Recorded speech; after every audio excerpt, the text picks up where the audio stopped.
Everybody, and welcome to Ask Me Anything About Employment with our very well-known and loved expert, Mr. Joe Marrone. And we are so glad we are so glad he is here with us today. And he is such a joy. I haven't known him long. I've just been with Boston University for a very short time, but he warmed me welcomely and made me feel right at home. So I'm so glad to be doing this AMA with him today. My name is Lisa Kristanak, and I'll be your moderator today for AMA. And Amanda Lowe, she'll be our great tech person. They'll help us through all the issues that we hopefully won't have today. Today's event is funded by NIDLR. You'll see that on your screen. That's the National Institute on Disability, Independent Living, and Rehabilitation Research. This webinar is not a presentation, but it's rather an interactive question and answer period. So for the next hour, Joe will respond to any questions you have related to our topic today. And the title of our AMA today is Doing the Right Thing in Mental Health Services, Tackling Long-Term Unemployment. Great topic today, and Joe is just the one to ask questions to. So for today, I'm going to introduce Joe and give him a moment to expand on our topic. Then we're going to take some questions. So just remember, as you think of things as they come up, just put them in the chat, and we'll be getting those to Joe. I'll be asking Joe your questions once he gets to that place in the AMA. So let's get started. So Joe has over 4 decades of experience in rehabilitation services, showcasing a remarkable career dedicated to this field. And so many of you that are on here today know him very well because of this. Currently serving as a contracted consultant and program director for an online technical assistant project at Boston University Rehabilitation Research and Training Center on mental health and employment. Joe brings his wealth of expertise to this role. Throughout his career, Joe has been deeply involved in numerous long-term employment and supportive employment training grants, showcasing his unwavering commitment to advancing opportunities within this field of employment. Joe, we're excited to have you on here with us today, so please step in and share your opening thoughts and anything that you want to get us started with today. And then we'll start with all the great questions. Thank you, Lisa. Hello, everybody. Whenever people read, like Lisa, from kind of the formal bio, and I listen to it, I sit back and I think after listening to it, I'm surprised anybody ever divorced me. But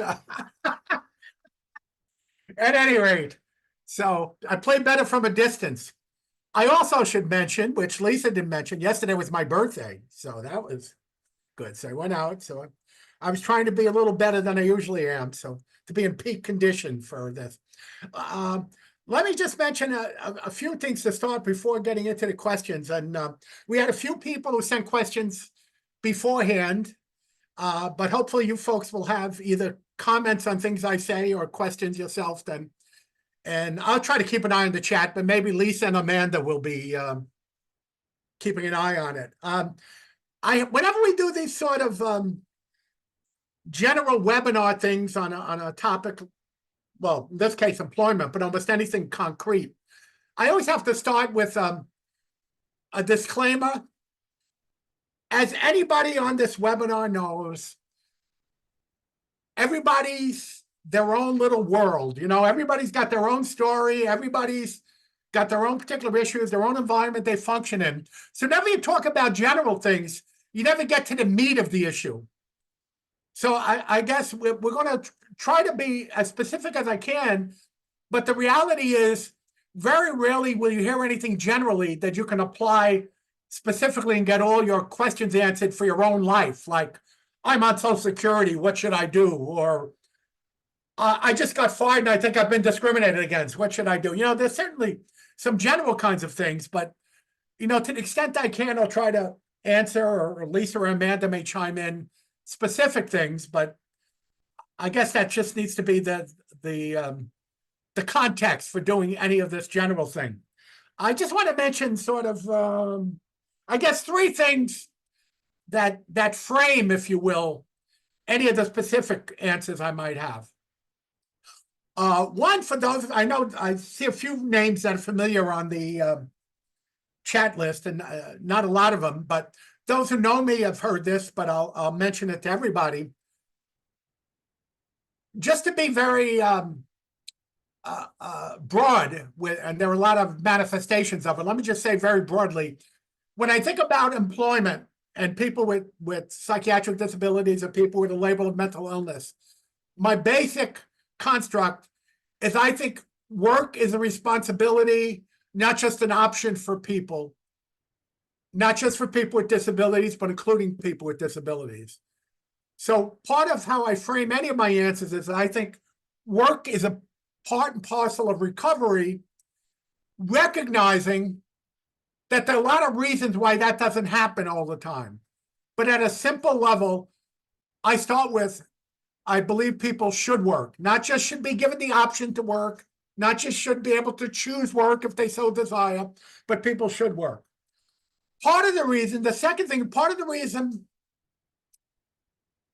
I believe that, a lot of you, particularly over the last 10 years or so, have heard this phrase, social determinants of health, which basically talks about health is not just a physical manifestation or a psychological manifestation, but it interacts with environmental factors like your living situation, your social situation, your relationship situation. So when I think about social determinants of health, one of the things I've done over the years is I keep a running list of information that's been in the literature about how does being unemployed affect a person's physical and mental health as one aspect of social determinants of health. And one of the factors that basically I've seen from literature going back to 1938 to what are we, to 2024 now, is that long-term unemployment has an amazingly deleterious, poor effect on a person's physical and mental health, even without any kind of pre-existing physical or psychiatric problem. There are few things worse for your physical or psychological health than being unemployed a long time. Now, that's true because of factors like unemployment is connected to issues like poverty, obviously. It's connected to issues like lack of opportunities for social relationships. So it's a complex issue, not just working or not. But one of the things that strikes me in mental health is how little attention is paid to long-term unemployment as a major risk factor. Even with all the emphasis that most of you have probably heard about and know about, like individual placement and support, IPS as being an evidence-based practice. Even a lot of clubhouses, not all clubhouses, but even clubhouses that have been in existence since the 50s with Fountain House, a place like Fountain House and a few other ones around the country have very strong employment programs. But yet there is very little emphasis on the impact of long-term unemployment and helping people get out of that state of long-term unemployment as a way to better health. And finally, as sort of the manifestation, or let me say the context for those strident opinions I have and those direct opinions I have, is that when you're a helper, when you're a staff person, or even a peer supporter, basically working with anyone who comes to you for some kind of help, your responsibility is to influence people, not direct people. So when I say people should work, I don't mean that as a way of saying, kick everybody in the rear end and saying, get out there and get a job. That's not the point of helping someone. The point of helping someone is to be able to try to influence them in ways that help them move ahead in their lives. I had some feedback once from, I was presenting at a consumer conference a few years ago, and I was doing my bit about people should work. And one person raised their hand and said, I don't think it's your job to influence people. Your job is just to listen to people. Well, that's not the job of any helping relationship, to just listen. Listening is a technique. But unless you're there to try to influence people in a positive way, you're not doing your job. So that's kind of the context for any of the specific questions. So once again, I'll get to some of the stuff we heard beforehand, but please type in the chat any particular questions you might have and Lisa and Amanda will keep an eye on it. I'm just going to go down the list of what I had. Well, let me mention two things, because two things that came up with the questions that I'm going to tell you right now I can't give you a very good answer to. We had one question having to do with the difficulty of getting back to work without endangering your SSDI. And one of the questions was, do people know that's an issue? And the simple answer, yes, that's a national issue.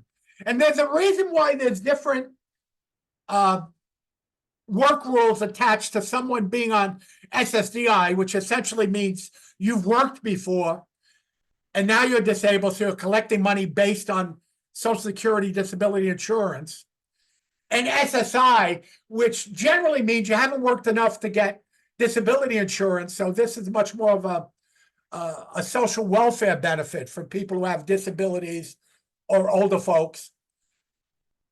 There's some political issues with that, but the real issue is that even though they're both called Social Security checks, they come out of different pots of money. SSDI, because the I stands for insurance, in fact comes out of an insurance actuarially based fund. SSI comes out of a separate, basically congressional budget line item out of Social Security funds. So they come out of two different funding streams, and you can't just say, let's make the rules the same for each, because the financial rules dictate some of it. There are obviously some changes that can be made, and there has been a lot of talk about using like disability ratings on SSDI. That is like the Veterans Affairs. When you get disability through Veterans Affairs, you get like a partial rating, like 20%, 10%, 50%, which has its own issues. But right now, it's a national issue, to answer one of the questions. Yes, and it's a common problem. Now, there are ways around that, or at least ways of ameliorating that, using benefits planning. Some states have gotten more heavily into online benefits planning to help people directly.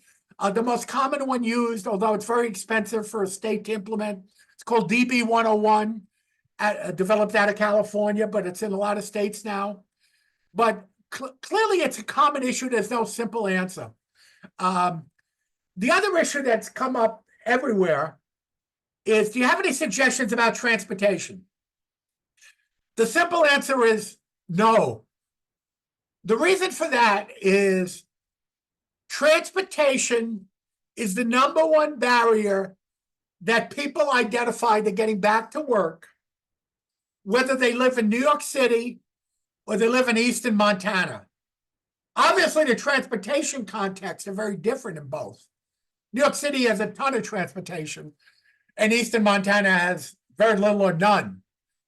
But the reason is your transportation context influences your expectations. So if I'm in New York City, one of the barriers sometimes to working with a person about getting to a certain job is someone says, I don't want to take that line because I don't want to go through that station, or I don't want to take that bus line, or I don't want to make two connections, even though they exist.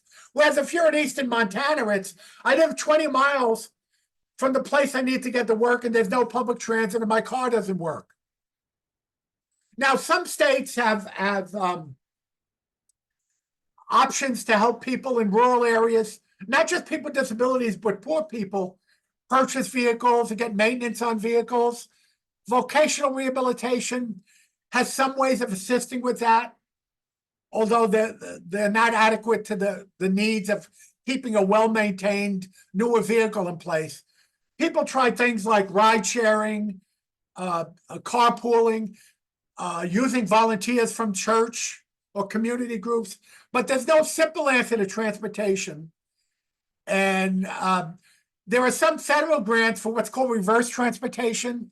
That is, most transportation networks where they exist are to moving people from suburban areas into urban pods of work. Whereas a lot of employment nowadays, when you have to be physically present, is the opposite. It's people moving from centralized areas to less more rural areas or more likely suburban areas. So there have been federal grants over the years about what's called reverse transportation, helping people get to areas where transportation exists, it's haphazard, or it stops because people are working too late. But there's no simple answer for that. Now, to some extent, currently, the greater acceptance of things like telecommuting helps a little bit with that. But not all jobs can be done that way. That also carries other issues having to do with social isolation, having to do with having adequate internet access, having to do with adequate equipment. But let me just say that both transportation and social security issues are similar in this way, in that there's no general solution to the issue. Each issue has to be dealt with very individually at a micro level. So, in the chat, if people have specific kind of issues around, particularly transportation, maybe we can brainstorm a little bit, but it's not going to be anything that's going to solve every problem. So I just want to lay those out. I want to go down the list of questions we got from a couple of people and see what I could do. One person asked, what approach should be taken when the consumer, tells you their therapist, social worker, or lawyer tells them they're unable to work? First of all, this is I'd say it's becoming less common, but it's been a common problem.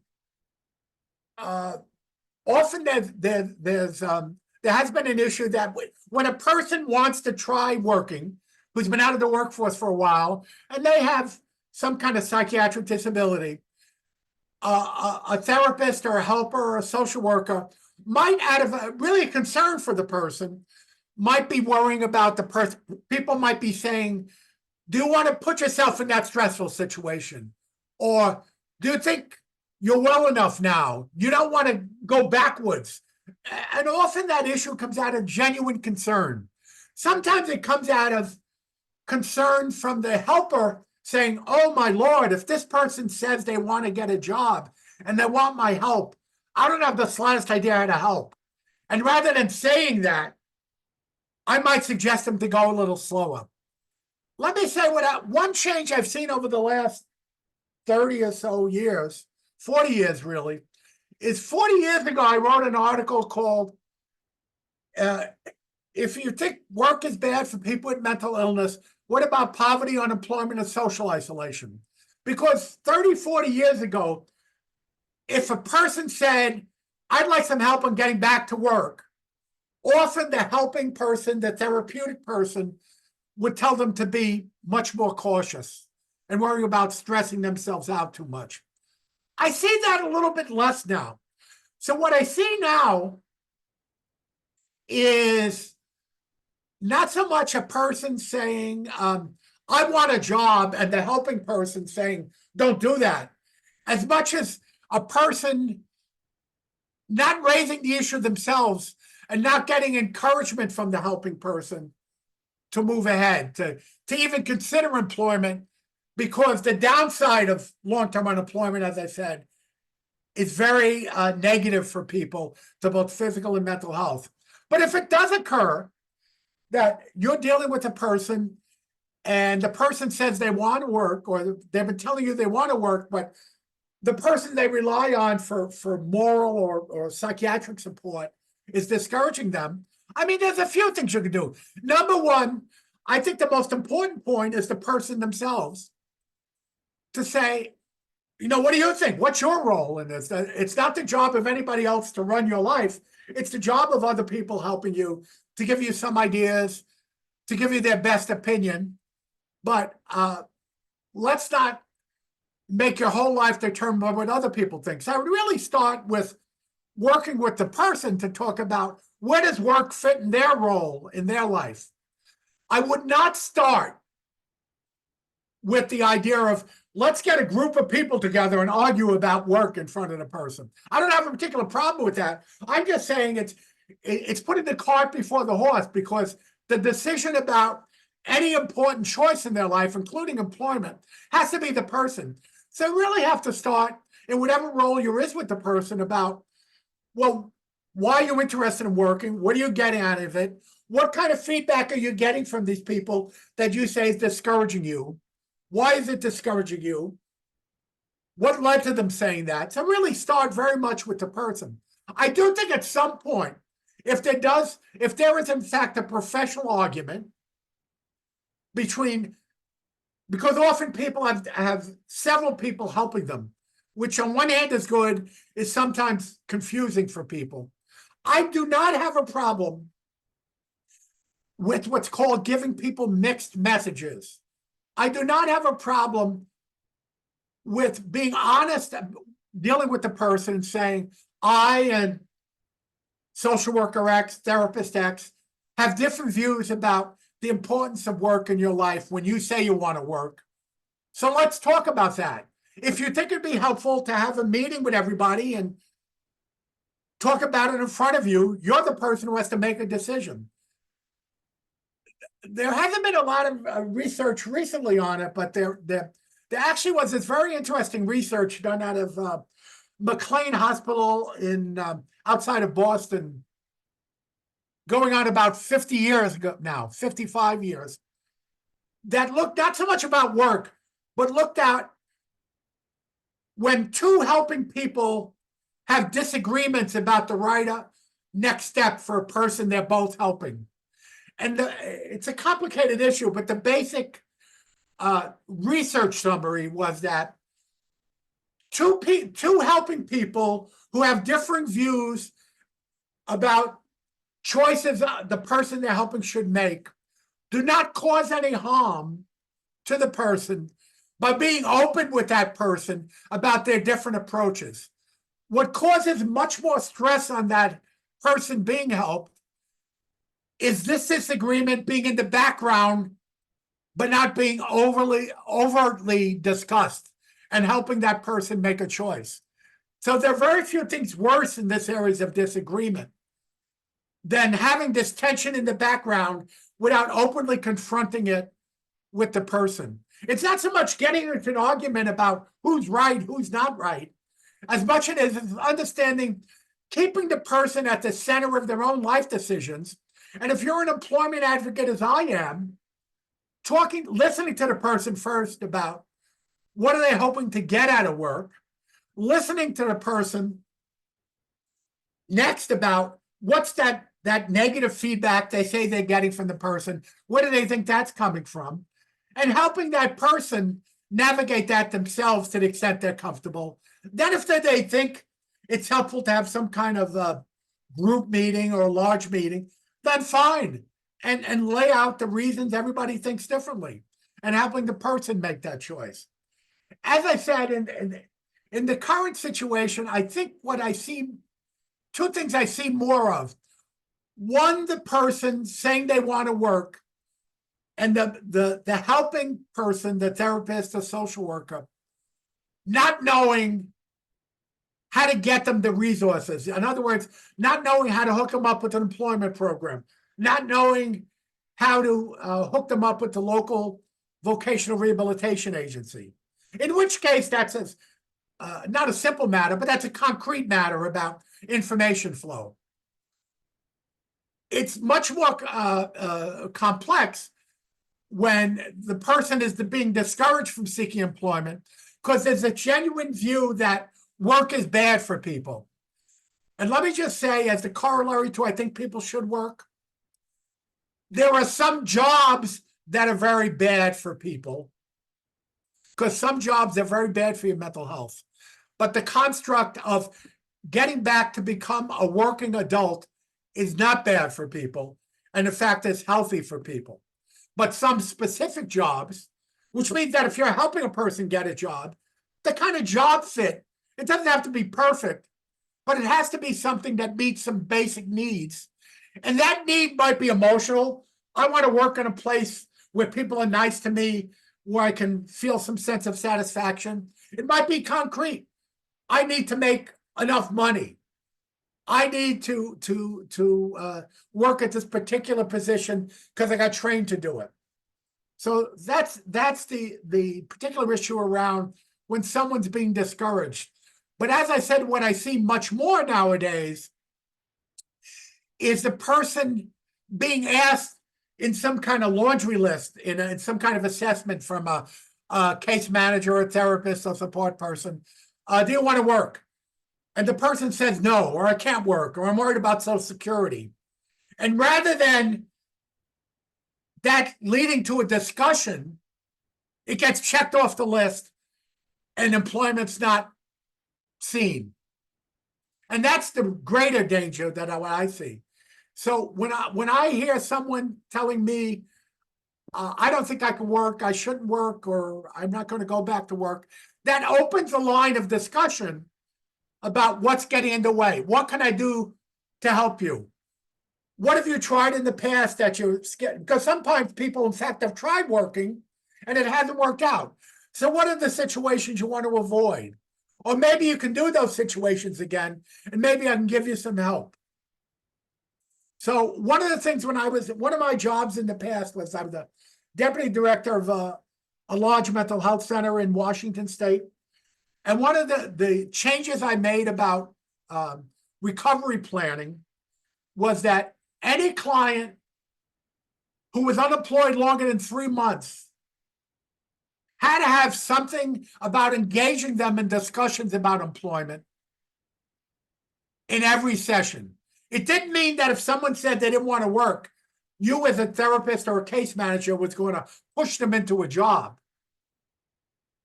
But it did mean that if someone was unemployed and in fact was putting themselves at risk, because long-term unemployment is a major clinical risk factor, and not dealing with the clinical risk factor is basically clinical malfeasance.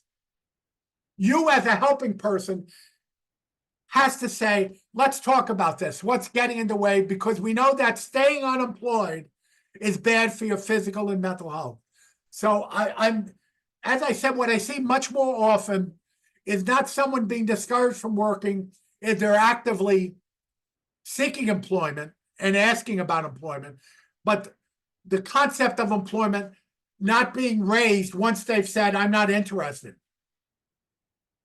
And people make decisions at a specific point in time. So someone in June of 2024 may not be interested in employment because it's a bad day or something bad happened in their life, or they're not feeling well. That's a different issue than that being a permanent life choice. So that's how I would look at that. But once again, I would be much more worried about employment not being raised than people being discouraged from it at this stage. But they do get more subtly discouraged rather than, no, don't try that. Much more of a response from, do you think it's the right time? Or what about stress? Or have you talked about it? Or what about Social Security?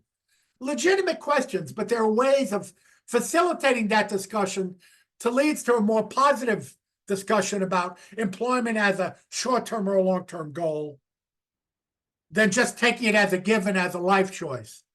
Well, the second question is the opposite of that. It's what I've talked about. What do you do when a person says they don't think they're capable of working?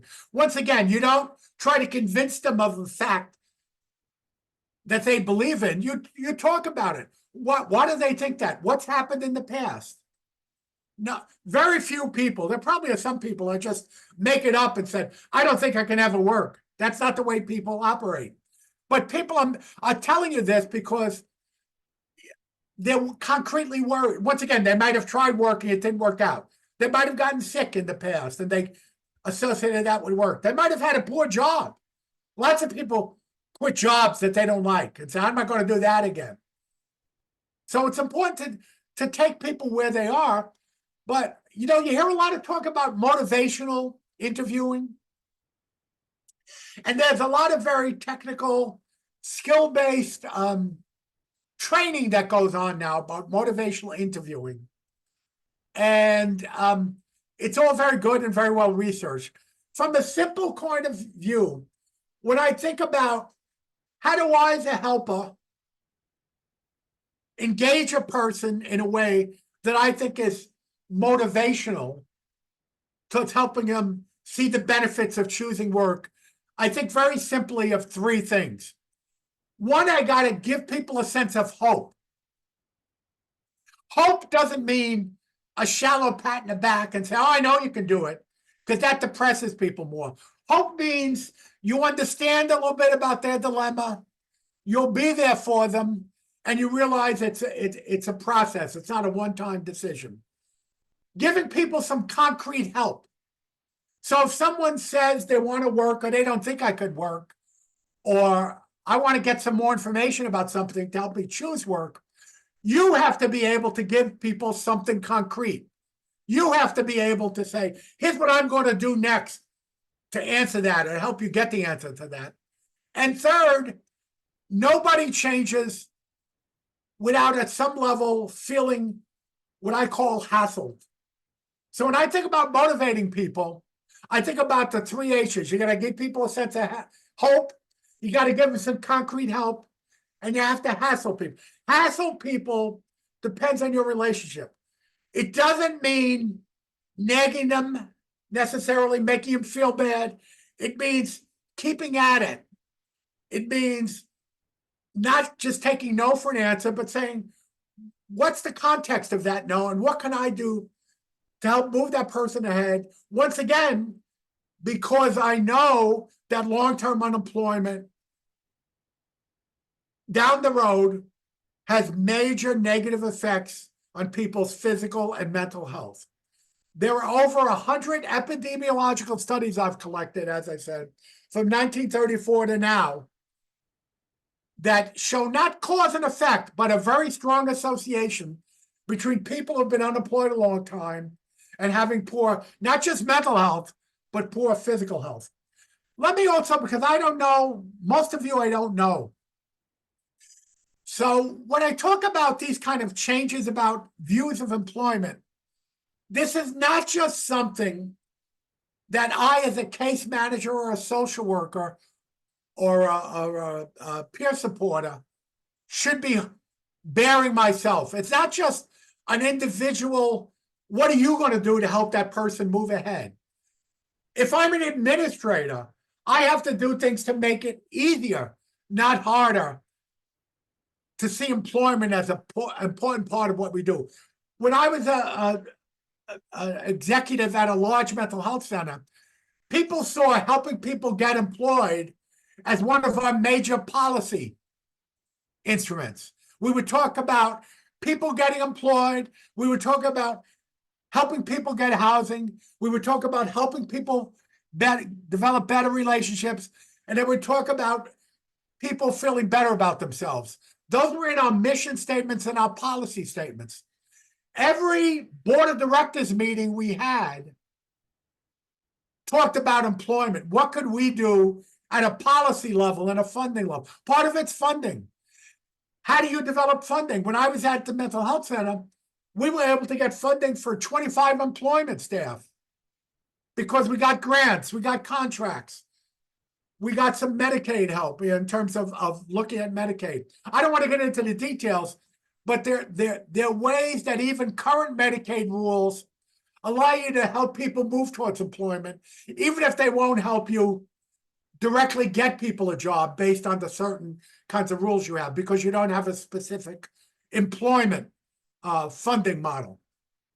So I can't emphasize this enough. If you don't remember anything else from this, that helping people get out of the state of long-term unemployment is an important overall mission for any mental health system or any system that purports to say our goal is to help people focus on their own recovery.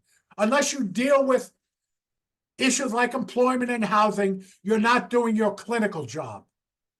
Whatever you do about symptom reduction or any kind of diagnostic issue. This is a third level of it.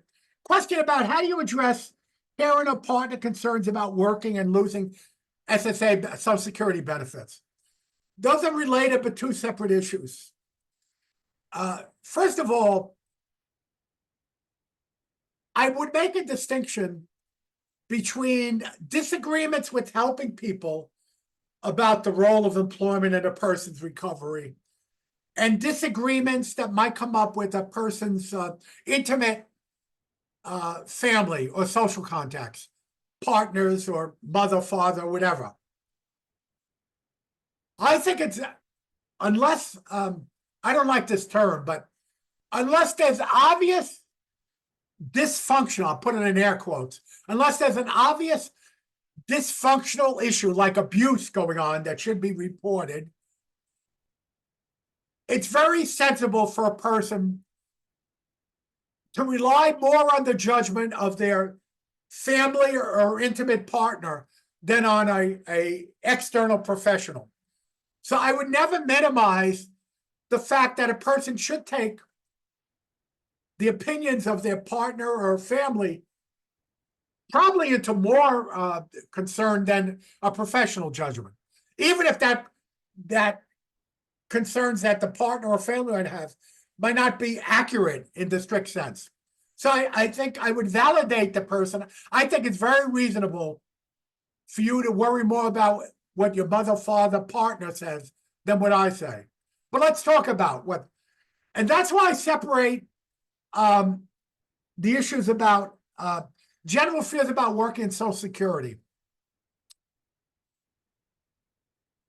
Many family members or intimate partners have seen the troubles that their loved one has gone through, have seen the problems that have come up, have maybe had to deal with the problems, maybe had to deal with 3 o'clock crises, 3 a.m. crises. Maybe they, or not just maybe, they're probably genuinely concerned about the person hurting themselves or making themselves feel worse or having to go back to the hospital. So I wouldn't just assume that even if the person is on Social Security benefits, that the reason they're concerned is they're worried about losing the money. Because there's lots of genuine reasons why a person might, in fact, be concerned about their loved ones considering work. Because from their end, they might have seen problems that were a job has caused in the past. Or they might have just had to deal with a lot of problems by this person over the years, and they're tired out. And they're generally worried about their loved ones' well-being. The Social Security benefits issue is a legitimate issue. Often, I don't know, statistically how often it comes up, but you certainly hear it a lot that the person who's on Social Security is a major source of income for a poor family. The son or daughter's SSI is bringing in more money than everybody else is working. The husband or wife's Social Security disability is the major source of support. You can't minimize it. I think you have to talk about, when I say people should work, it doesn't mean work at all costs, no matter what negative impact it might have. It might be considering that being unemployed a long time, we know is having lots of negative impact. So you have to make a personal judgment about the loss of the negative impact of not working, with the negative impact maybe financially. Now, one of the things I find, particularly around Social Security, when people who do what's called benefits planning, and I know a lot of you are familiar with benefits planning, and some of you may be benefits planners yourselves. People, I say, have had this experience very often. You go through all the benefits planning, and you come up with a benefits analysis that shows a person working might lose $200 of Social Security, but they're overcoming that by making $500 or $600 a month by working. And that person is unimpressed by that. And that person says, I don't want my Social Security to drop. The reason why people do that, I think it's pretty obvious. One is many people don't trust Social Security. Either they've had their own horror stories, they've heard horror stories about Social Security. Two is Social Security, as you know, just by reading the papers, is always a hot button issue about what's going to happen to Social Security because of the funding models used. So people are legitimately worried about, could this change? You're telling me this occurs now, but what happens in the future? And thirdly, if I'm a person with a disability who's relied on Social Security, particularly for a long time, I often have this feeling that I can count on this. To some extent, it's part of my identity, not concretely. I know I'm better than this, but kind of emotionally, this is who I am. And if I change my identity from someone who needs this help to someone working with all the uncertainties that work has, including I might get laid off, my money, my salary might be cut, the company might go out of business.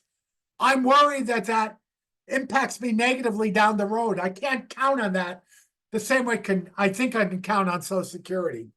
So those are very legitimate issues that I think are worth discussing. But as I said, I would very much treat family and intimate partner concerns about the person in a different way than other professional helping people's concern about them working. With the family and the intimate partner, number one, I would take much more of their concern as a given and acceptable, or let me say understandable.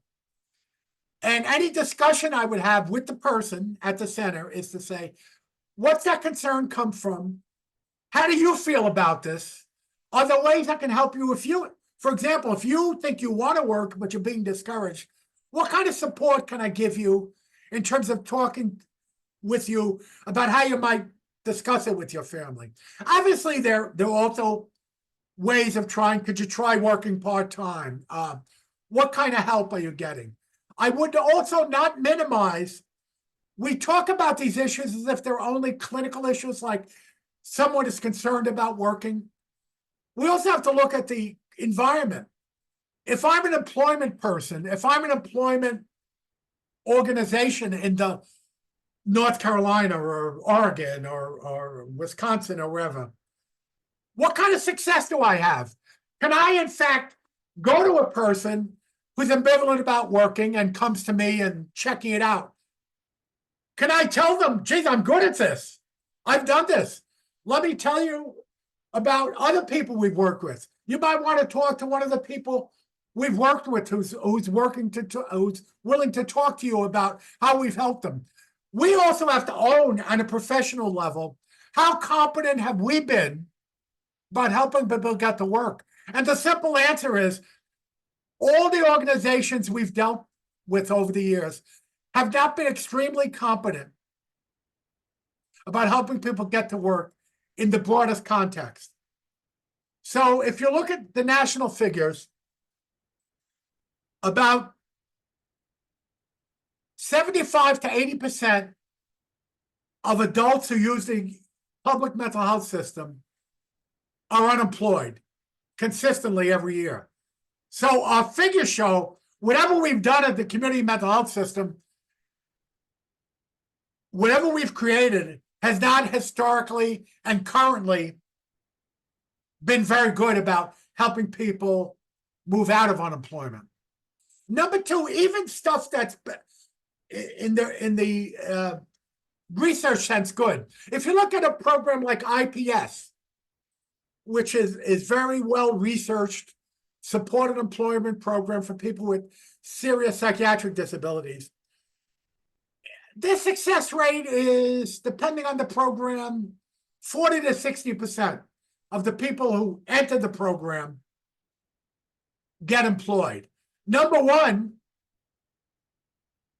that still leaves 40 to 60% of people unsuccessful, which is a large. If you only had a 40 to 60% of the next bus coming, or you getting injured when you take a hike, you wouldn't think those were very good odds. So even our best research programs still have a long way to go to be successful in the way we think of as success. Like if I turn on a light, I assume it'll come on 99% of the time, not 40% of the time. The other issue is we have to look at what successful means. Even people who've gotten successful employment often don't make a living wage, often are only working part-time. So when I talk about encouraging people to get to work, most of the questions have come about what would I do with the person to help change their views, or the person's environment to help change their views about working. We have to look inward too and say, is the program, if I'm an employment person, is our program good enough that we can say, wow, we're really good at this? And when a person comes to us and says, how successful have we been? Can I say, here are the figures. Here's how successful we've been. Do I publish them? Do I tell everyone? When if I'm a case manager at a simple level, when I have a caseload or a group I'm working with of 20 to 40 people, depending on the program, can I just in my head say, this group of 20 to 40 people, at any given time, can I know who's working, who's not working, who don't I know the status of?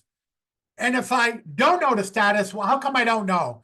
And if they're not working, what have I done to help that person move ahead? Because I know, once again, that not working is basically saying this person is more at risk for physical and mental health risks. Unemployed people at a much larger risk, even if they never had problems before. So compounded, if you've had problems before, by being unemployed, for their physical and mental health getting worse, just by being unemployed, just by being long-term unemployed. Transportation. What about training? I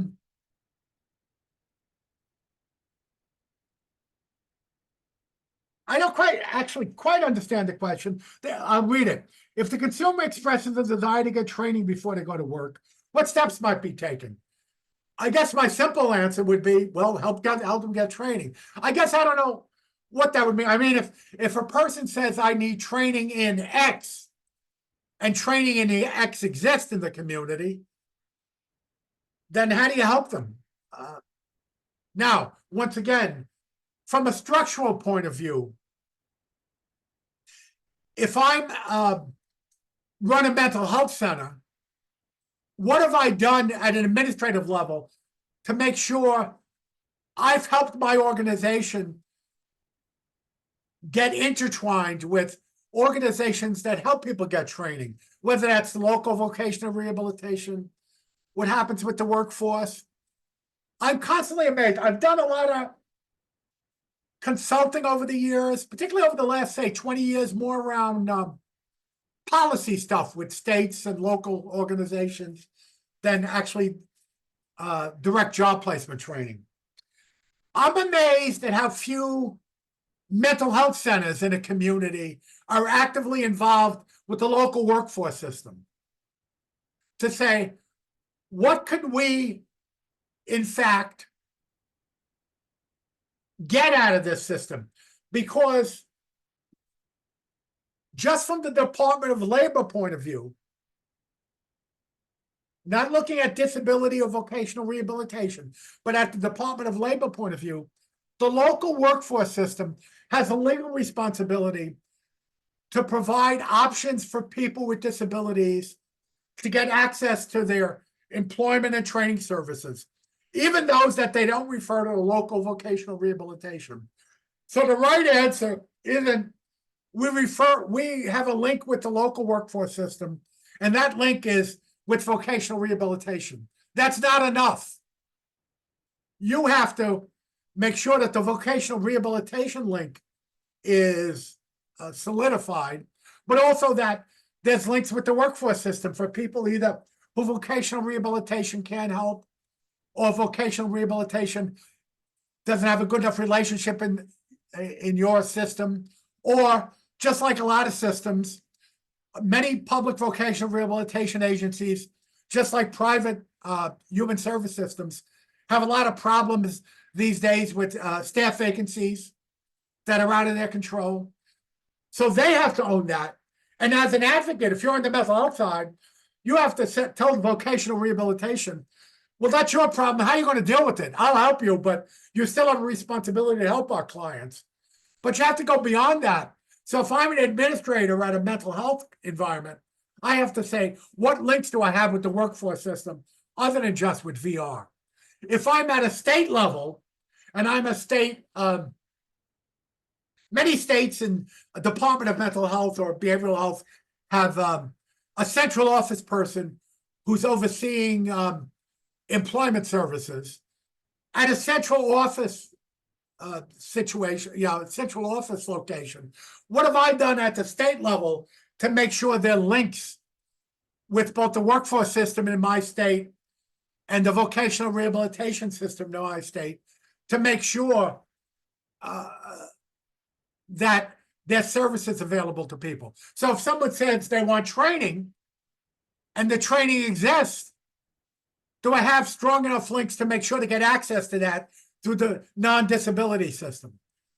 If someone wants training that doesn't exist, well, I mean, it depends on what. Certainly, if I'm a mental health, if I'm a case manager, I probably don't have a lot of capacity to create a training program for people. There are things like on-the-job training that vocational rehabilitation can fund, that workforce systems can fund.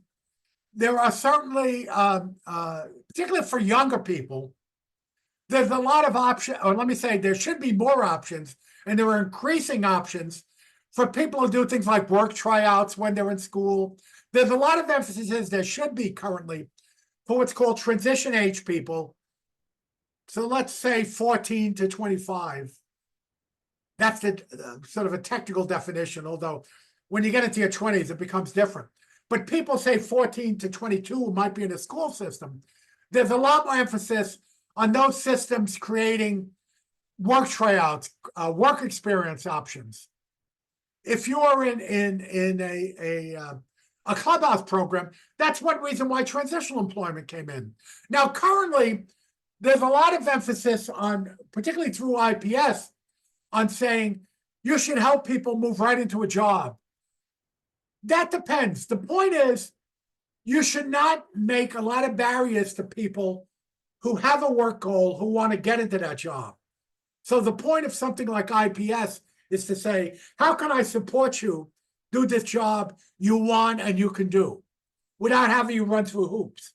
But there are some people who don't know what they want, who might want to try out things, particularly younger people. There's some virtue of trying lots of different things just to know what they like, what they don't like. Once you're an adult, particularly say after the age of 25, because having to do with some kind of brain development, but even that varies.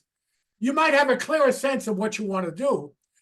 And the goal of the helper is to say, what are the supports I can put in place, both natural, quote unquote, or official supports to help you achieve that? Let me make a point about IPS. IPS is great and the best research supported employment program for people with serious mental illness or psychiatric disabilities. But that only serves a relatively small number of people. There are people who have a range of issues that need, in fact, to have other options for employment through the vocational rehabilitation or the non-disability workforce system, who could benefit from that. I see it's 5 to 12 your time. I promised Lisa I'd give her 5 minutes. Joe, thank you so much. We need another hour with you for real. We do have a few questions in the chat. I know we don't have long, but maybe if you could touch on it just briefly. We have an employment specialist who's placed a lot of folks in jobs. Well, she's found that some of them are not able to maintain those jobs and lose them. And her question is, how can she best prepare these individuals to move through the anxiety when, having to go to a new job again? Well, that's one of those things that's complicated. But let me just say, there are lots of people who lose jobs. I've been fired from a job. And most of, well, I don't know if most of us have, but I know a lot of people have been fired from jobs. There are lots of people who lose jobs having nothing to do with psychiatric disabilities. There's lots of people who are anxious when starting a new jobs, having nothing to do with psychiatric disabilities. So one of the things you can do, let me say two things. One, which I can give you a general answer, and two, you're going to have to be very specific. One is to put that in context. Oh, it's pretty understandable you'd be anxious. Lots of people are anxious. Let me tell you when I started. Let's look at the jobs that didn't work out in the past. Let's talk about what happened there. Now, at a very specific level, you do want to be able to talk to the person, and hopefully you've gotten more specific information from the previous job about why didn't it work out, and what can you do to ameliorate that, but it's going to be very specific. But I think the most important general thing you can do is to put the fact that I'm anxious about a new job and I've lost jobs in the past in the context of that's not a permanent life decision. That's in fact certain things that have happened that you can help people change the facts about. But I know it's complicated for an individual. What else is? Okay, so someone was asking about where they could find this research, a list of research that they could independently look up. I could send you, how about if I send Lisa, if you really want to look, most of them, I'd say all of them, but I'm not 100% sure. Most of them have the actual citation, right? It's a little PowerPoint. I'll send her a PDF. So Lisa, if you could send that out, is that? Yep, that's possible because we can we can send it out to the folks that have come on today. Yeah, it's just very, all of you may not want it. It's, as I said, over 100 citations from going to 1938 to now, but I will send that to Lisa and Amanda. Okay, great. Any thoughts about teleworking for individuals with severe social anxiety? No, I mean, once again, the simple answer is probably no. The official answer is when you look for the environment, everybody will have examples where people can work with themselves, people can telecommute. Obviously that's tough. I mean, I would say the only thing which is pretty obvious is that social, put in quotes, is an environmental factor. So you can probably do a better job with changing the environmental factors than changing the anxiety. But that's easier said than done. I understand that. Absolutely. Well, thank you, Joe, so much. Of course, we're out of time, and but we appreciate. I wrote down so many notes of stuff that you helped me understand. I will look into a little further, but I know everybody enjoyed it. Thank you, everybody, for coming. When you close out of this webinar, there'll be a very short little survey for you to do, which really helps us out with our funding and kind of helps guide us in what we're doing good, what we could improve on, all those great things. So please take a few moments to do that. And we're going to sign off, and hopefully we'll see you guys again at our next AMA that'll come out to you on another flyer very shortly. So, but thank you, Joe. And we appreciate all the work you do for us here at work and all the great stuff you spread around. And we'll see everybody next time. Bye, guys.